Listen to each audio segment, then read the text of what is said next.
Hello everyone, चलिए शुरुआत करते हैं अगले क्वेश्चन को सॉल्व करने से।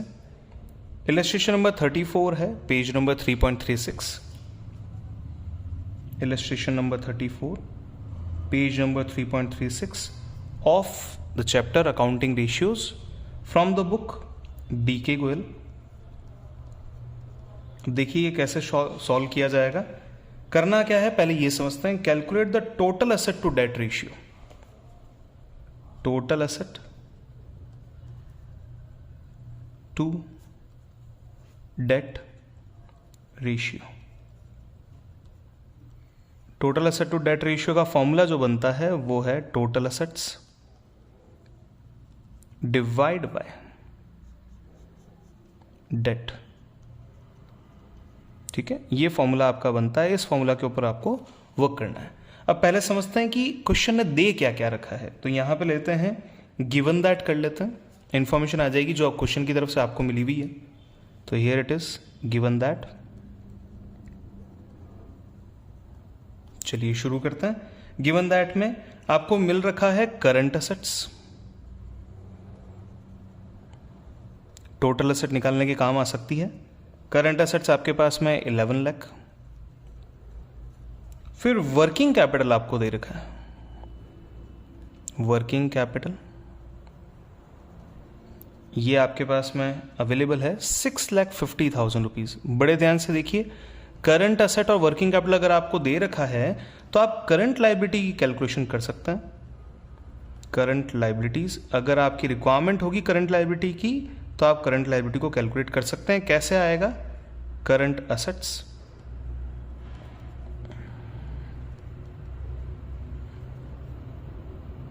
Minus working capital. तो शुरुआत करते हैं। करंट एसेट्स की वैल्यू दे रखी है 11 लाख।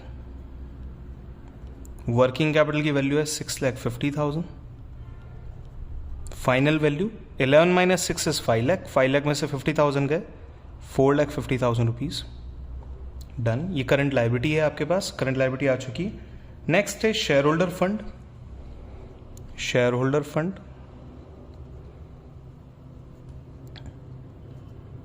शेयर होल्डर फंड जो है इक्विटी को रिप्रेजेंट करता है।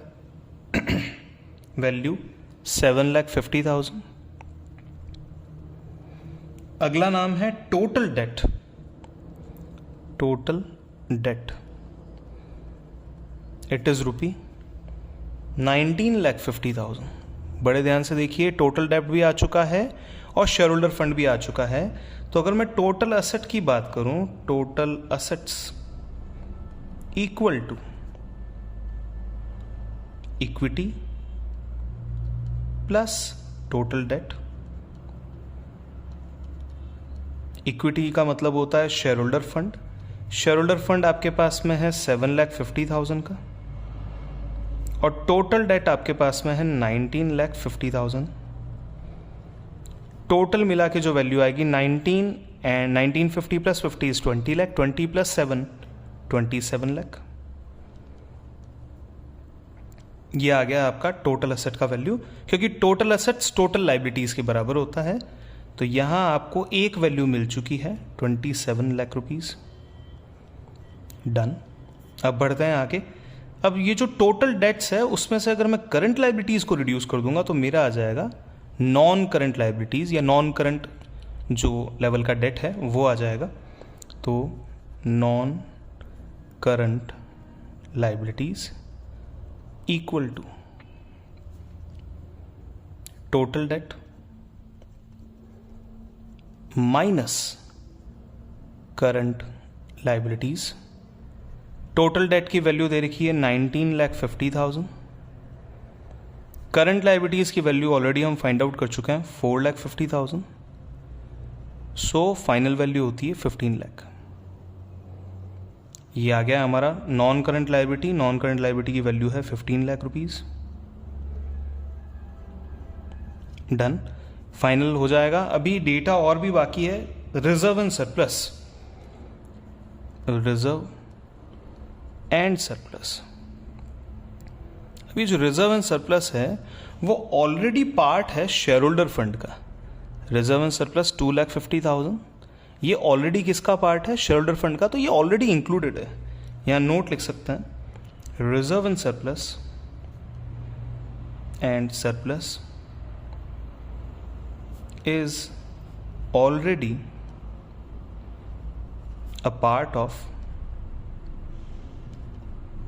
shareholders fund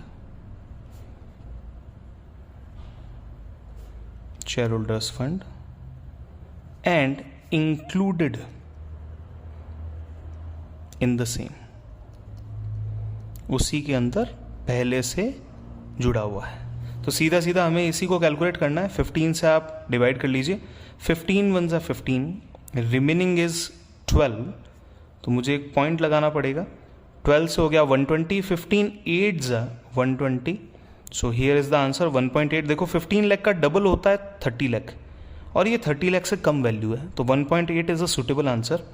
1.8 is to 1, this is our ratio, total asset to debt ratio. आप इसे एक बॉक्स में डाल दीजिए, इसे भी एक बॉक्स में डाल दीजिए, तो total asset to debt ratio को आपके एग्जामिनर सीधा लिंक कर पाएंगे कि total asset to debt ratio की वैल्यू 1.8:1 है, और इस तरीके से ये सॉल्यूशन कंप्लीट हो जाएगा। Thank you so much for watching this video. अगर आपको लगता है कि ये वीडियो आपके या आपकी किसी फ्रेंड के काम आ सकती है तो please share this video, channel को सब्सक्राइब करें, लाइक करते जाएं वीडियोस को, और हमें मोटिवेट करते रहें ताकि आगे से आगे और नई वीडियोस बनाई जा सके। Thank you so much.